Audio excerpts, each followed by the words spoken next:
આપણે આવી ગયા છીએ સુરેન્દ્રનગર જિલ્લાના ધાંગધ્રા ગામમાં શ્રી જલારામ સેવા ટ્રસ્ટમાં. અહીંયા માત્ર 5 રૂપિયાની અંદર એકદમ શુદ્ધ અને સાત્વિક ભરપેટ ભોજન મળી રહે છે.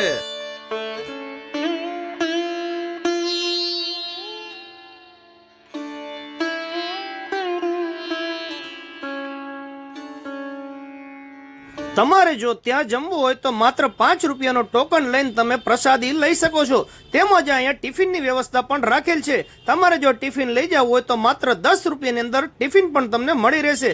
અને અહીંયા બધા પ્રેમથી અને હોશેથી સેવા પણ કરી રહ્યા હતા. તો આપણે પણ પહોંચી ગયા હતા બાપાની પ્રસાદી લેવા માટે. અને આજે પ્રસાદીમાં હતી બાપાની ખીચડી, બટેકાનું શાક અને ગરમા ગરમ રોટલી. તો ધાંગધ્રામાં આવો તો એકવાર અચૂક આ શ્રી જલારામ સેવા ટ્રસ્ટનો લાભ લેવાનું ભૂલતા નહીં. તેમજ તમારે જો કોઈ પણ બર્થડે તિથિ અથવા તો તમારે જો સેવા કરી હોય તો ડિસ્પ્લે ઉપર નંબર આવી રહ્યો છે. ચાલો મળીએ નવા વિડીયોમાં. થેન્ક યુ, આભાર.